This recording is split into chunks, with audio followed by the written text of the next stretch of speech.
Hi అందరికీ, welcome to Andhra cooking channel. ఈరోజు special రొయ్యపట్టు కారం.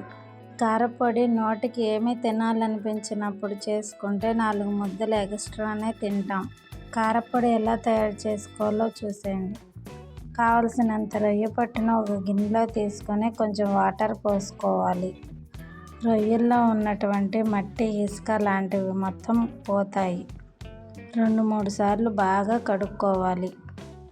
పైకి వచ్చిన రొయ్యలను మాత్రమే తీసి బాగా పిండి వేరే గిన్నెలో వేసుకోవాలి. అడుగున ఇసుక వస్తుంది చూడండి ఎలా వచ్చిందో, అలా ఇసుక తేరుకుని ఉంటుంది. అలా కడుక్కున్నప్పుడు అడుగు వెళ్ళిపోతుంది. మరో గిన్నె తీసుకుని గట్టిగా పిండి రొయ్యలన్నీ వేరే గిన్నెలో వేసుకోవాలి. ఆ రొయ్యల్లో ఉన్నటువంటి వాటర్ మొత్తాన్ని గట్టిగా పిండి వేసుకోవాలన్నమాట. వీడియోలో చూపించిన విధంగా చేసుకోండి.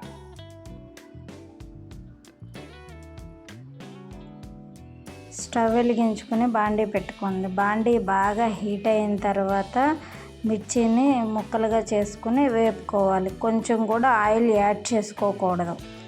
ఆయిల్ లేకుండానే ఈ రొయ్యల కారం తయారు చేసుకోవచ్చు. చాలా బాగుంటుంది. ఎన్ని రోజులైనా నిల్వ కూడా ఉంటుంది. మిర్చిని సిమ్లోనే వేపుకోవాలి. బాగా కలర్ వచ్చిన తర్వాత తీసి పక్కన పెట్టుకోవాలి. ముందుగా క్లీన్ చేసుకున్నటువంటి రొయ్యపట్టును కూడా యాడ్ చేసుకోవాలి.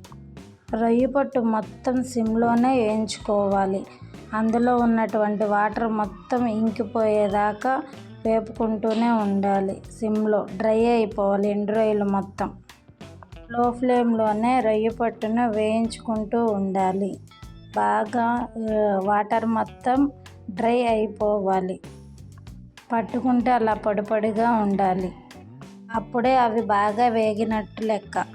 మిక్సీ గిన్నె తీసుకుని ముందుగా వేయించుకున్నటువంటి పచ్చిమిర్చి, కొంచెం వెల్లుల్లి రెబ్బలు, జీలకర్ర కొంచెం వేసుకుని మిక్సీ పట్టుకోవాలి. మిక్సీ పట్టినటువంటి పేస్ట్లో ముందుగా మనం రెడీ చేసుకున్నటువంటి ఎండు రొయ్యలను కూడా వేసుకోవాలి. వేసుకున్న తర్వాత రొయ్యపట్టుకు సరిపడినంత సాల్ట్ కూడా వేసుకొని మిక్సీ పట్టుకోవాలి. అంతే అండి, ఎంతో టేస్టీగా ఉండే రొయ్యపట్టు కారం రెడీ అయినట్లే.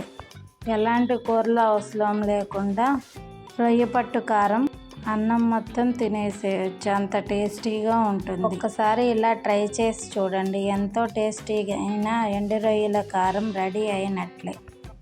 ఎప్పుడు తినని వారికి కూడా ఫేవరెట్ అయిపోతుంది. మేమైతే ఇలా చేసుకుంటాం. మరి మీరు ఎలా చేసుకుంటారో కామెంట్ చేసి చెప్పండి. బాయ్ అందరికీ.